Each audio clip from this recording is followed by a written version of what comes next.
안녕하십니까. 행정구제사무소장입니다.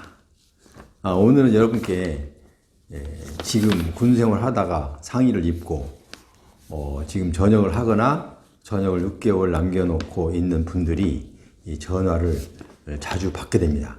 그래서 그런 분들에게 일일이 답변은 했지만 이런 부분들은 우리 시청자 여러분께서도 알아야 되겠다라는 생각이 들어서 오늘 이 방송을 하게 됐습니다. 자, 먼저 방송에 시작하기 전에 행정구제 사무소의 구독자가 아니신 분은 구독 버튼을 지금 바로 꼭 눌러주시면 대단히 감사하겠습니다. 자, 그럼 이제 방송을 들어가는데요. 이 사람들이 보통 보면요, 우선 군 제대를 하거나 제대를 앞둔 사람들이 가장 착각을 일으키고 있는 점이 하나 있습니다. 왜냐하면 그분들이 군대에서는 이분들이 다쳐서 병원, 그러니까 군 병원에 입원해서 입원을 한다거나 아니면은 또 치료를 이 모양 저 모양으로 받다가 도저히 회복이 군생활 할 만큼 회복이 안 되니까 이 사람은 의병 제대를 의병 전역을 시켜야 되겠다라고 이분들이 판단이 되었을 때 공상 심의위원회를 엽니다. 그거는 이제 대대장을 위원장으로 해서 각 참모들 이제 이런 분들이 위원으로 해서 아마 이 공상 내에서 심사를 하게 됩니다. 자, 그런데 이 공상 심사를 하게 되는 것은 여러분 지금 상의를 입고 제대해서 국가보훈처에 공상 신청을 한 사람들이 착각을 하나 하고 있는 게 있습니다. 이게 무엇이냐면 군대에서 그 공상심의위원회를 열면 보통 5급, 6급을 줍니다. 조금 다쳐도요. 그래서 5급, 6급을 받았으니까 이 사람들은 당연히 이 보훈처에 신청하면 이게 내가 공상으로 인정된다라고 오해를 하고 있습니다. 잘못 알고 있는 거죠. 왜냐하면 왜 그렇게 생각을 하냐고 물어봤더니 보훈청에서 하는 것은 등급이 7급까지 있는데 자기가 벌써 5급, 6급을 받았으니까 자기는 서류만 내면 된 거 아닙니까? 라고 답변한 사람이 있어요. 사실은 그게 아니죠. 왜냐면 그런데 여기서 이 착각한 것을 여러분이 알아야 됩니다. 거기서 심사위원회를 열 때는 이 사람이 공적이 얼마 있나 이걸 따지는 게 아니고 이 사람이 과연 전역 때까지 이대로 근무를 만기까지 할 수 있는 신체 조건이 상위처가 견뎌낼 수 있나, 우선 그거를 심사하는 거고요. 그렇지 않으면은 과연 의병 전역을 시킬 것인가 아니면 만기까지 놔둘 것인가, 이걸 판단하기 위해서 이게 심사를 하게 됩니다. 그래서 이제 심사를 해서 거기에서 이제 급수를 줍니다. 자, 급수를 주면 5급, 6급을 보통 받게 되는데요. 5급, 6급 받으면 당연히 의병 제대를 하겠죠. 자, 그렇던 의병 제대를 하거나 만기 제대를 하거나 그게 꼭 중요 사항은 아닙니다.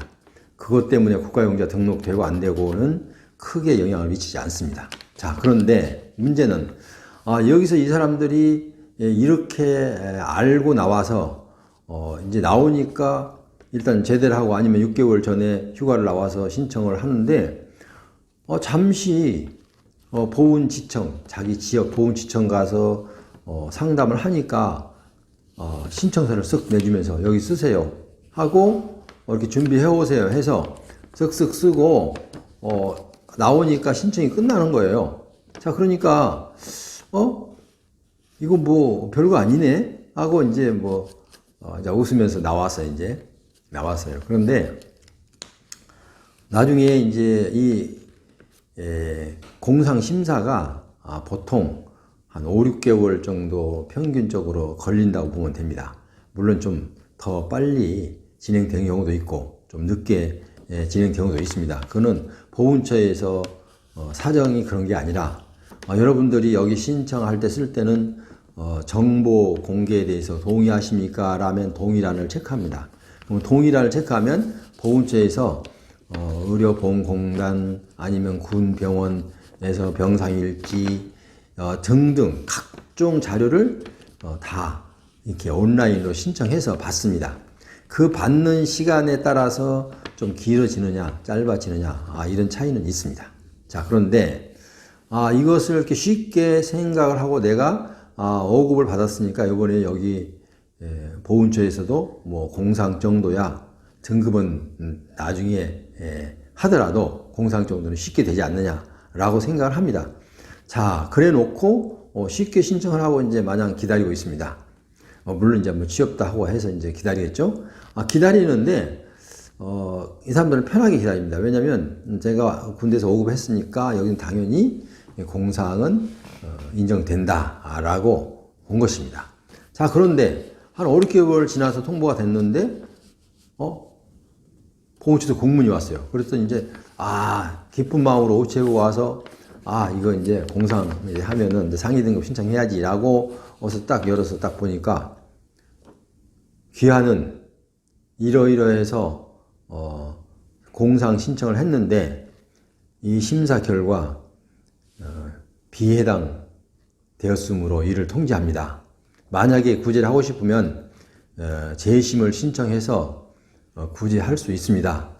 라고 공문을 보내온 것을 잊게 됩니다. 이제 그때서야 바로 어이가 없죠. 왜냐하면 본인은 왜 5급이었는데 왜 공상이 아니냐라고 생각하는데 여기서 오해를 갖고 있습니다. 그래서 모든 일은 시작하기 전에 정보가 필요합니다. 자, 보훈처하고 군 부대에서 심사해서 5급, 6급을 준 거하고 보훈처 공상 주는 거하고는요 전혀 별개 사항입니다. 왜냐하면 보훈처에서는 물론 그 부대에서 한 내용을 병상일자 이런 것도 참고는 하지만 거기 부대에서 결정한 내용을 그대로 따라서 공상입니다라고 하지 않습니다. 제로 베이스, 그러니까 처음부터 다시 하나하나 다 따져서 보고 이 사람이 과연 공상이 될 것인가를 판단해서 한 겁니다. 자, 그러면 공상할 때 무엇을 보는지 이제 설명을 드릴 테니까 이 설명을 잘 들으시고 혹시라도 지금 신청 전이면은 잘 들으시고 신청을 잘 하시고 또 신청해서 만약에 비해당 처분이 됐다면은 또 비해당 처분된 대로 재심 신청을 준비해야 되기 때문에 제 설명을 잘 들으셔야 됩니다. 자, 그러면 여기서는 설명을 들을 때 가장 중요한 것은 어떤 서류를 준비해야 될 것인지 이제 그게 바로 포인트죠. 자, 그러면 재심 신청은 어떻게 하느냐? 이 받는 날로부터 60일 이내에 하면 되는데 보훈처에다가 신청을 하는데 그동안에 내가 준비할 서류를 소개를 해드리겠습니다. 자, 만약에 제가 지금 방송을 하는데 여러분께서 이해가 안 되시면 이 하단에 별지로 해서 상세하게 제가 이렇게 병기를 해놓겠습니다. 그럼 여러분께서 그 내용을 보시면 다 아십니다. 자, 그래도 모르시면 저에게 전화해서 문의하시면 제가 상세하게 친절하게 답변해 드립니다. 자, 그럼 어떻게 재심 신청할 때 뭐를 준비해야 될 건가를 지금 좀 빨리 얘기하겠습니다. 첫째는 상위나 이제 뭐 보훈 보상 대상자나 공상이나 공상 인용을 받기 위해서는 필수 준비사항이 있는데 거기는 첫째, 상위 발생이 직무 수행과 직접적 관련이 있어야 됩니다. 그러니까 직무 수행과 상위 발생과 인과관계가 내가 확실하게 나타내 줘야 됩니다. 그걸 주장을 해야 됩니다. 그런데 훈련하다가 아니면 무슨 훈련하다가 어떻게 하다 어떤 훈련을 받다가 어떤 행동을 하던 도중에 이렇게 해서 상의를 입었습니다. 라는 식으로 이렇게 상세하게 보훈처에서 이해가 쉽도록 그렇게 써줘야 됩니다. 자, 그러니까 일단은 첫째는 내가 상위 발생이 직무 수행과 그러니까 군 생활에 직무 수행과 직접적인 관련이 된 훈련이나 이제 기타 군 생활에 관련된 내용을 상세하게 주장을 해줘야 됩니다.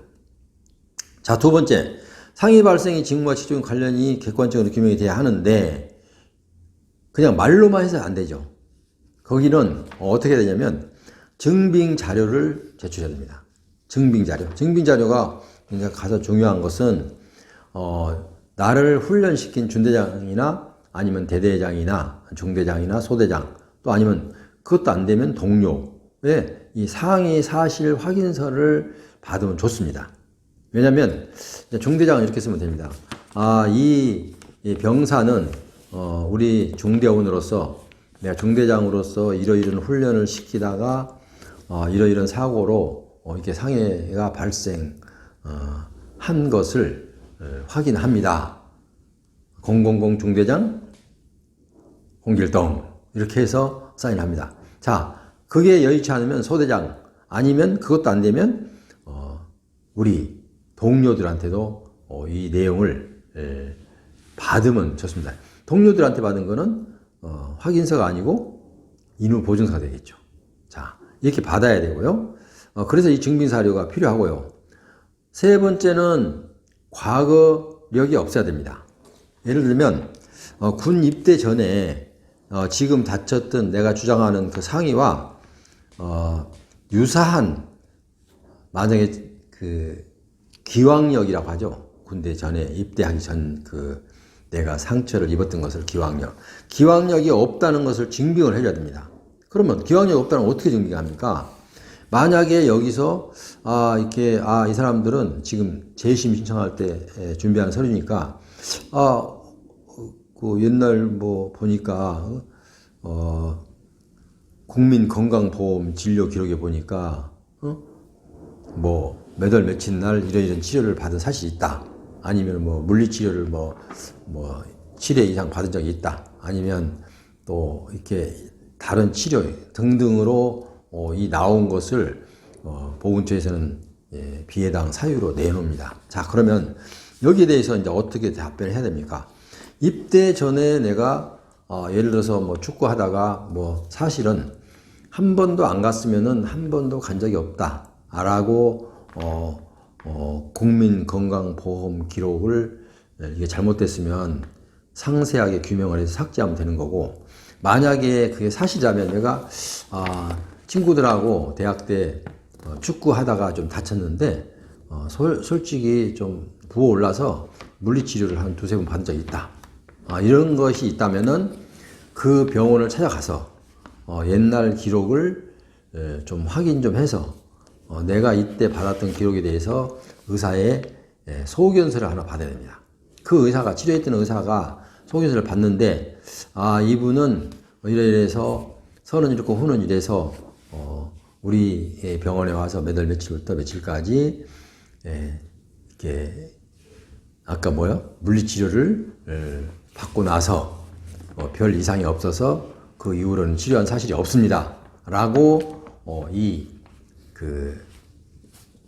물리치료 했던 그 의사 선생님의 확인서가 필요합니다.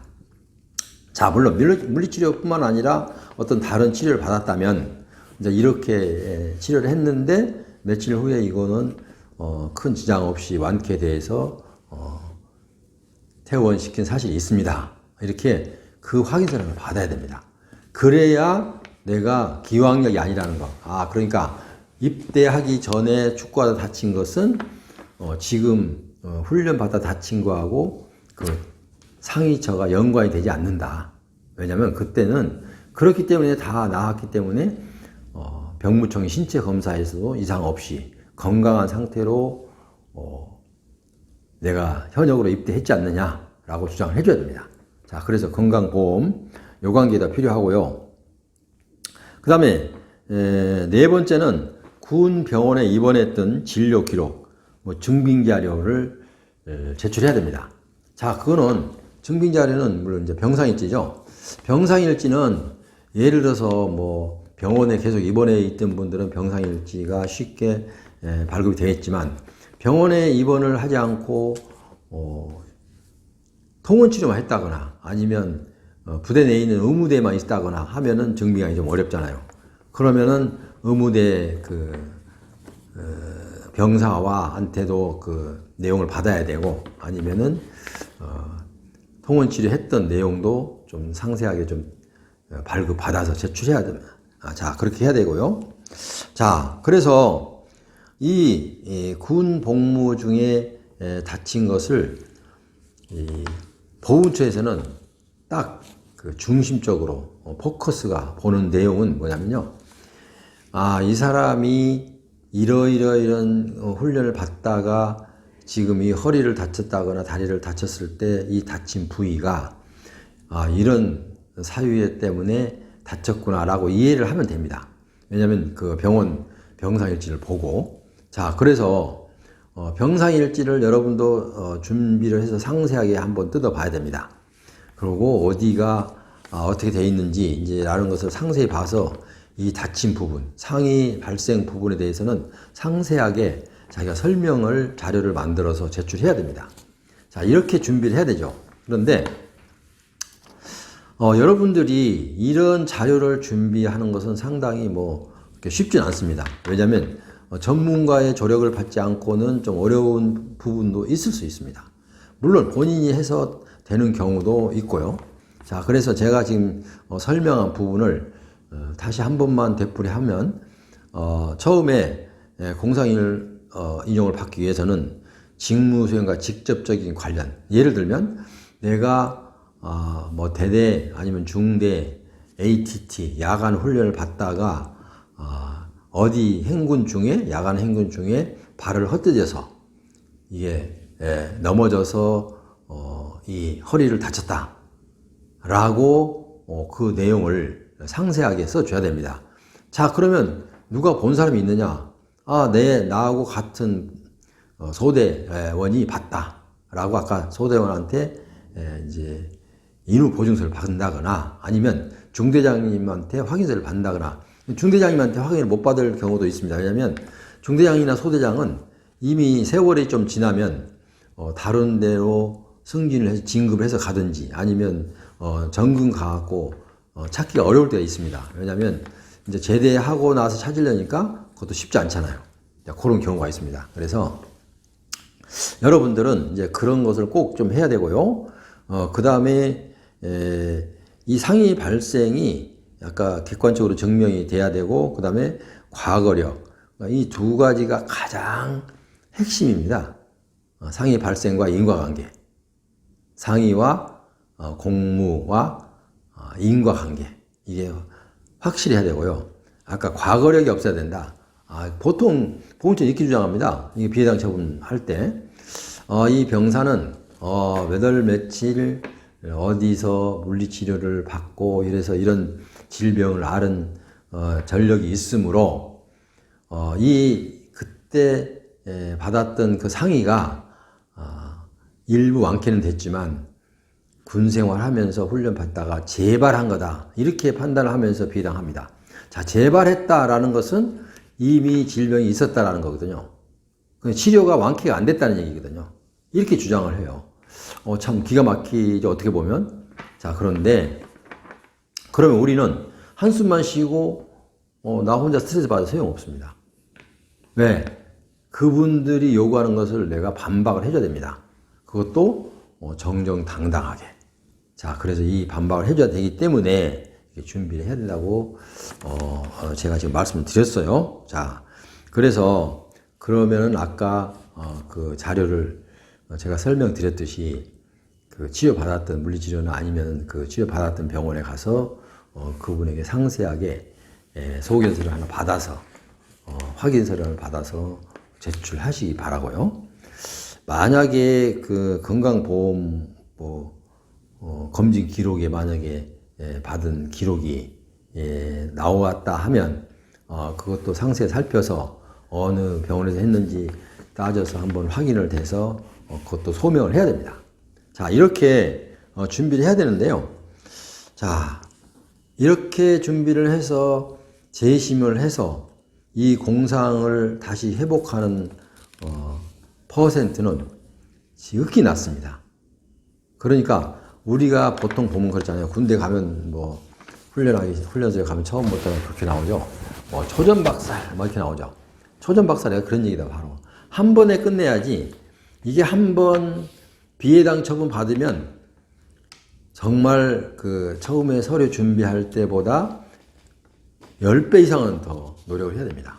그래서 초전박살 뭐 옛날에 옛말도 많이 있잖아요.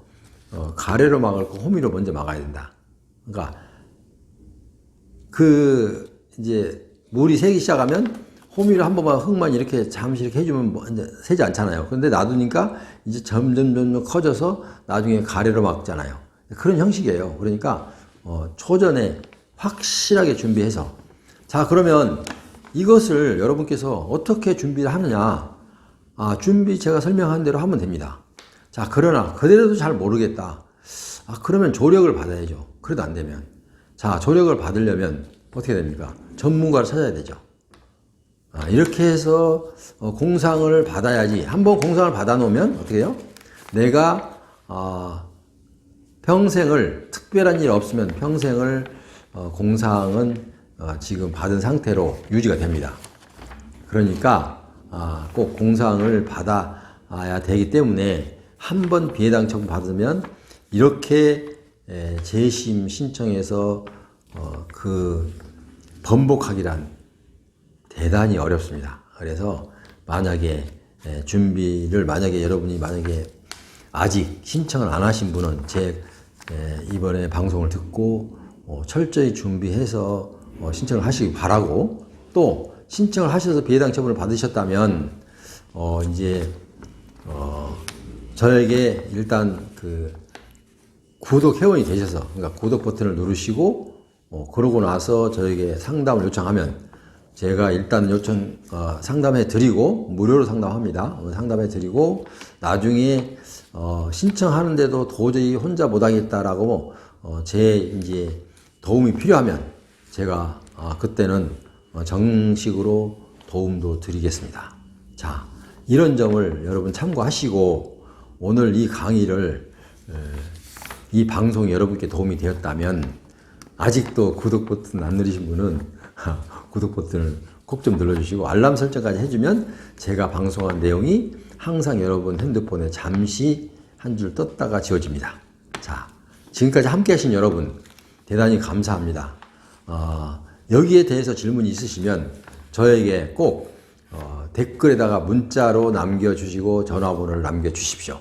그럼 제가 보고 답변은 즉시 못할지 몰라도 꼭 답변 드리도록 그렇게 하겠습니다. 지금까지 함께 하신 여러분 대단히 감사합니다. 다음 시간을 다시 배울 것을 기대하면서 오늘 이만 줄입니다. 여러분 안녕히 계십시오.